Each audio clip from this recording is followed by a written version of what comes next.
Buenas tardes. Les agradecemos que nos acompañen en una emisión más de nuestro programa ¿Por qué leer A?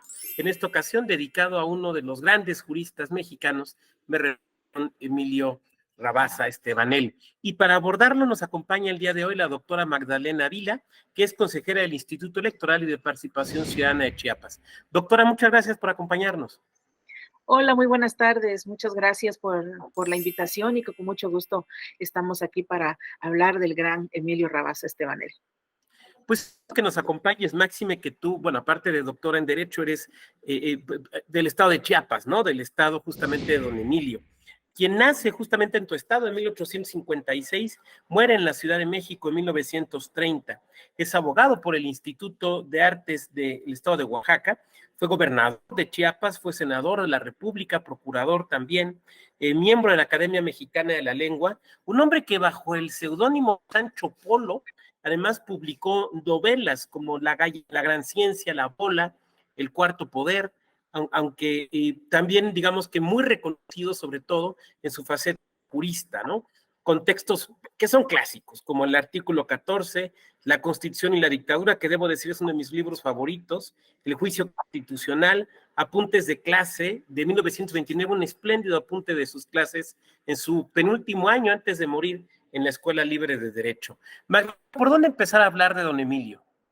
Sí, mira, afortunadamente, pues sí, tenemos la gran fortuna, las y los chiapanecos, de contar con un chiapaneco ilustre como fue él. Déjame decirte que aquí en el estado, el nombre del teatro de la ciudad lleva su nombre, Emilio Rabasa Estebanel, y es un ícono muy importante para las y los tuxtlecos aquí en la capital del estado. Y como bien dices, pues es un gran referente, un gran político que dio Chiapas para México y un gran visionario. Déjame, te digo, al rato voy a abordar el por qué gran visionario. Él, a través de sus obras, muy joven, migra a la Ciudad de México, pues obviamente a prepararse y demás. Por ahí también tiene una participación en medios de comunicación. Tengo el dato de que él, junto a Reyes Espíndola, fundaron el diario El Universal en aquellos entonces, y él escribía con el seudónimo de Pío Gil a partir de 1891. Y es ahí en donde él empieza a dar pues una especie de sus primeros pininos, si me lo permites la expresión, para escribir y para reflejar a través de sus obras, pues lo que él consideraba de lo que estaba viendo, advirtiendo en el contexto político, social de México en aquellos años. Como bien decía, sus obras, la Bola, La Gran Ciencia, que han sido realmente pues referentes, y principalmente del cómo se advertía en aquellos años el contexto. Por ejemplo, en la Bola había una realidad en donde reflejaba en una realidad donde al parecer prevalecía el desorden y las ambiciones personales de las personas que estaban en el medio político de aquellos entonces. Pero más allá de el ver la manera cruda, si me permites la expresión, del cómo él lo refleja, tal pareciera que lo vives al momento de que lo estás leyendo, al momento y se te va como haciendo una visión de lo que se va advirtiendo en ese momento. Estamos hablando de allá a finales más o menos del siglo XIX, y del cómo los asuntos políticos y sociales que pareciera que ya estaban resueltos, pues todavía venían en un contexto de cambio, en un contexto revolucionario, si me permites también la expresión. Ahora, también la obra de La Gran Ciencia y el Cuarto Poder te sigue reflejando esos contextos sociales, esos contextos políticos que van de la mano y que no se han podido soslayar, y que tal pareciera que fuera algunos temas que todavía estuvieran vigentes en esta actualidad, y que no pudieran haberse resuelto de alguna manera. Llama la atención en la obra de La Gran Ciencia, porque siempre visualiza él un municipio o un lugar así como aislado, en donde reconocen todo el contexto del ámbito municipal y el cómo viene y se empieza a inmiscuir el poder político estatal a esos grados, y del cómo te va reflejando todos estos parámetros que tal pareciera que la forma de hacer política en aquel entonces se iba construyendo, se iba, estamos en los tiempos después de la independencia y del cómo se va construyendo y cómo va evolucionando y el cómo se visualizaba en aquel tiempo, en aquellos entonces, el tema de la política y que pues no estaba nada, para nada ajeno o apartado de las realidades, ¿no? Él lo expresa en sus obras, sin embargo, pues sí hay un contexto en donde se percibe pues temas de constitucionales, temas de legalidad además, y del cómo se iba manejando también un entorno social diferente a raíz de la propia independencia de la que ya veníamos, ¿no?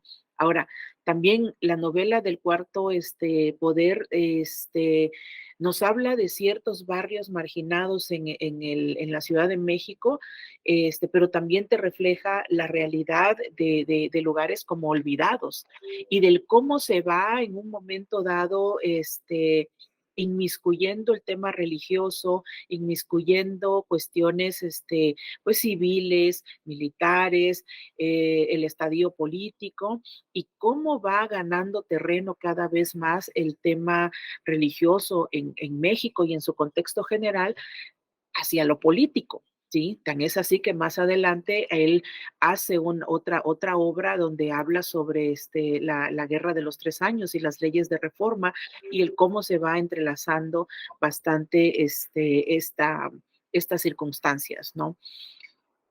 Eh, en estos cuatro obras que te comento, él va reflejando con un estilo propio y con un estilo muy eh, ideal en el entendido de cómo lo reflejaba y lo asumía Emilio Rabasa y que a través de personajes y de pueblos no ficticios, porque estoy segura que él lo que visualizó quiso reflejarlo y dejarlo como este gran legado del cómo se manejaban esos contextos anteriormente, pero que sin duda, aparte de formar una historia muy importante para México, su legado, nos lleva a su gran, digo yo, obra maestra, como bien lo mencionabas también, que es la Constitución y la dictadura. Y aquí, si me permites, quisiera pues, hacer un énfasis muy personal, ¿sí? De que cuando tuve la oportunidad de leer esta obra, eh, primero me costó comprender, a ver, cómo por un lado puede estar la Constitución y cómo por otro lado la dictadura. Tal pareciera que no son compatibles porque pues veníamos desde Que son una las antípodas, ¿no? Ajá, y yo decía, a ver, ¿cómo? No pueden coexistir de una manera. Pues estamos hablando que él lo escribe en 1912, a raíz de la revolución, y que tal vez no pudieran coexistir. Pero al momento de que él, cómo nos va adentrando hacia esa obra, pues, dijeras, vamos a poderlo comprender solamente conociendo toda la historia que venía detrás de nuestro México y del cómo detona primeramente la independencia y luego cómo detona en un segundo momento, por así decirlo, la revolución mexicana. Y nos encuadra la dictadura en la cual veníamos en México dentro de una historia nacional y obviamente pues la base de las instituciones del Estado mexicano, que pues pese a lo que pueda decirse respecto a la dictadura, pues sí pudiera, al menos, bueno, no pudiera, sí refleja ese gran avance institucional para México. Además, también estudia los procesos políticos de México ya en el siglo XIX, con el fin de plantear algunos alcances en una nueva organización frente a las exigencias de su tiempo. ¿Y por qué? Porque si en un momento dado se va generando estos cambios revolucionarios, primeramente, de institucionales en un segundo momento, tiene que darse, obviamente, entre lo social y, y lo político, pues una fuerza indiscriminada que tienen que coexistir y que tiene que hacerse esa separación respecto al cómo veníamos de una dictadura y que ocasionó en un momento dado que nos fuéramos a un movimiento revolucionario para poder generar esa constitución y volvernos a constituir como un país democrático, una república con todas sus exigencias constitucionales, valga con base en modelos de otros países, ¿no? Y te digo, es parte de un caminar del cómo nos refleja él, del cómo transitamos de uno a lo otro y poder en un momento dado darnos ese equilibrio entre los poderes de la Unión, entre el gobierno central, entre los estados que integramos la República Mexicana, ¿no? Y que fue a raíz de ello como una base para constituir pues la constitución que tenemos vigente, que es la de 1917. Es muy interesante el recorrido que haces de su pensamiento, primero como novelista, que además entiendo es como inicia, ¿no? Y a mí me recuerda otras figuras como Piero Calamandrei, gran procesalista, pero también poeta. Y entre los nuestros, luego Gerardo Laveaga, ¿no? Que es novelista y también, bueno, es un jurista reconocido. Y sobre todo me parece que lo que refleja en sus obras es el conocimiento de la realidad social, ¿no? Estoy hablando de sus novelas. O sea, tú hablabas de lo municipal, hablabas de sus experiencias en Chiapas, en Oaxaca, pero también sus textos sobre las zonas paupérrimas de la Ciudad de México. Entonces me parece que se juntan varias vertientes en él, ¿no? El político, pero también el literato, pero también el jurista, que me parece tiene los pies muy firmes sobre la tierra, ¿no? Ahorita que hablabas justamente de sus obras jurídicas, es muy claro en él su conocimiento de textos, como por ejemplo de Woodrow Wilson, después presidente americano, del gobierno, su libro, sus tomos sobre el gobierno congresional. A ver, Rabás es un hombre que desde la perspectiva jurídica, digamos, es, en medida se ha dicho, ¿no? El ideólogo de la parte estructural, sobre todo del Ejecutivo, ¿no? En el caso de nuestra Constitución mexicana. ¿Qué podríamos decir un poquito más acerca de sus ideas constitucionales? Pero no, te perdí tantito en lo último. No, te comentaba, ¿qué podríamos decir un poco más acerca de las ideas constitucionales de don Emilio? Sí, mira, él principalmente se fundamenta en el artículo 14 constitucional y nos viene a dar pues esta gran revolución, ¿no? De la seguridad jurídica para todas y todos los ciudadanos, para todas, para todos los mexicanos, en el entendido de que se concibe como una garantía, que todo ciudadano tiene que tener garantías y una de ellas es la seguridad jurídica.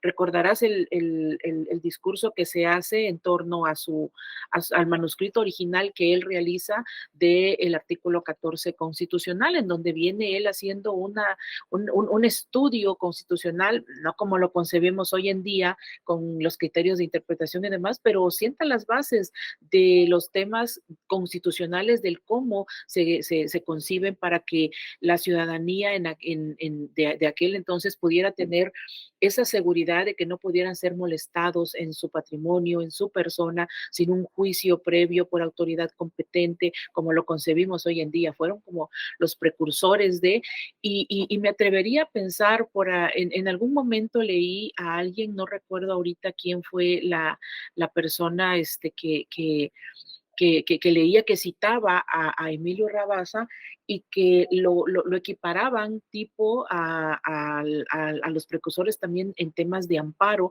justo por tener esa visión de garantismo hacia los mexicanos que gozaran de esos derechos fundamentales para empezar. a la par de Ignacio Vallarta, de Mariano Otero, inclusive en algún momento algo que hacían mención hacia el legado de Emilio Rabasa, justo por esa concepción que él tenía de esas garantías constitucionales, y no solamente para los mexicanos o la ciudadanía en aquel entonces, ante la necesidad de que los ciudadanos estuvieran protegidos ante el poder público o ante cualquier otra autoridad, sino también como norma fundante de poder darle a las instituciones pues más facultades para poder realizar sus atribuciones como entes públicos para el bien del pueblo, recordando la frase del poder que se constituye por el pueblo, que detenta en el pueblo y se constituye por el pueblo y para el pueblo, ¿no? Más allá de como decías, esta narrativa o esas sus tres facetas de haber sido novelista y todo, pero sí llega a darnos esta gran obra de la Constitución y la dictadura, configurándose entonces como para comprender no solamente acuérdate que también veníamos con varias constituciones, la de 1824, la de 1857, hasta llegar a este punto. Estas bases y que van retomando estas otras constituciones y que se va comprendiendo un poco más con esta visión de norma fundante en nuestra historia y para obviamente integrar el Estado mexicano y como te vuelvo a repetir, y el funcionamiento de sus instituciones. Pero más allá, te digo, la visión de que tuvo de haber puesto el dedo en la llaga de los derechos fundamentales de la ciudadanía, porque, y yo quiero comprender, eso ya es una cuestión mía, una inferencia mía, que por eso él hizo esa separación, este título, la Constitución y la dictadura, porque del cómo venimos de una dictadura construimos algo para podernos dar derechos y equilibrar un poco el sistema jurídico constitucional de México. Y muy interesante porque además da pie después a ese libro tan famoso también de Daniel Cosío Villegas de la Constitución de 1857 y sus críticos, donde un poco rebate, o trata de rebatir a don Emilio Rabasa. Para irnos acercando hacia la parte, digamos, final de nuestro programa, Magdalena, dos preguntas que a lo mejor se pueden responder juntas. La primera es, ¿cómo llegaste tú a don Emilio? ¿Cómo fue tu periplo, tu viaje personal hacia él? Y dos, ¿por qué hay que seguirlo leyendo? O sea, ¿por qué los jóvenes que están empezando a estudiar derecho o que les interesa entender la política, la historia política mexicana, incluso a lo mejor hasta quienes le interesa la literatura costumbrista mexicana, ¿no? ¿Por qué voltear a ver a don Emilio? Muchas gracias. Mira, cuando estudié mi preparatoria, tuve una clase, una materia que se llamó Nociones de Derecho Positivo Mexicano. Y ahí el maestro que tuve nos hacía un recorrido muy interesante sobre personas ilustres en Chiapas. Y pues obviamente yo ya sabía que teníamos un teatro de la ciudad que se llamaba Emilio Rabasa, pero pues no sabía de quién se trataba, ¿no? Hasta que en esa clase él nos lo menciona y nos dice que era un gran jurista y bueno, nos lo explicó de una manera tan bonita que yo dije, ay, yo quiero estudiar derecho justo por referentes como él. En algún momento quiero ser como él y me empezó a llamar mucho la idea del tema constitucional como norma fundante y todo lo que viene y emana de ella. Es así como llego a Emilio Rabasa, obviamente ya en la universidad y demás, pues sí, fui teniendo primeros acercamientos. También tenía una materia que se llamaba Historia, Literatura Universal, y La Bola de Emilio Rabasa fue uno de los referentes que en aquel entonces nos pidieron estudiar para esa materia, y ahí pues se entrelazaron y surge el interés de ello. con posterioridad, pues fui comprendiendo cada vez más el tema constitucional. Es así como llego a él, obviamente ya tiempo después, pues siendo chiapaneca, el chiapaneco, tengo el honor de conocer a Emilio Rabasa Gamboa, han venido aquí a varios eventos y, pues bueno, tengo el gran gusto de estar, de haber coincidido en algunos espacios con él, que es el hijo de Emilio Rabasa Estebanel. Ahora, ¿por qué seguirlo leyendo? Una, porque no deja de ser parte de nuestra historia, no solamente por ser un chiapaneco ilustre, sino porque no deja de ser parte de nuestra historia como México y que es referente obligatorio para las y los estudiantes de la carrera de Derecho y también de otras materias, como gran politólogo también que fue, y su gran aportación, como te digo. Aparte, esta referencia que comentábamos hace rato de su historia y de cómo nos viene narrando, la verdad, más allá de verlo en una película, de verlo en una serie o de ver el cómo era el México antiguo, cómo era concebido en aquel entonces, pues de una manera muy amigable, él nos lo refleja también el cómo era el México y para poder entender nuestra situación actual, sin duda tenemos que ir a nuestra historia, a nuestros antecedentes, de dónde venimos y cómo lo veían quienes escribían, quienes les tocó vivir esa parte de la historia y cómo lo concebían además para poder comprender todo lo que hoy tenemos en día. Por eso debemos seguirlo leyendo, debe de seguir estando. Es un gran referente nacional, debe de estar presente en todas las lecturas de muchas ciencias y de muchas carreras, no solamente la fin del derecho. Y cuando vuelvo a repetir, leyendo esta obra, la de la Constitución y la dictadura, vamos a poder comprender el cómo lo importante, más allá de un texto fundante como lo conocemos a la Constitución, del porqué de la Constitución. Va a cobrar sentido el porqué la necesidad de emitir una nueva Constitución en 1917 y con base en todo el antecedente que traíamos de tiempo atrás. Por eso la importancia de seguirlo leyendo y de las nuevas juventudes, pues que no lo olviden, que no piensen que lo que tenemos hoy en día surgió de la noche a la mañana y que allí está, sino que simplemente existe una historia y que Emilio Rabasa forma parte de esa historia. Magdalena, pues te agradezco mucho los comentarios que nos has hecho, la invitación que nos haces.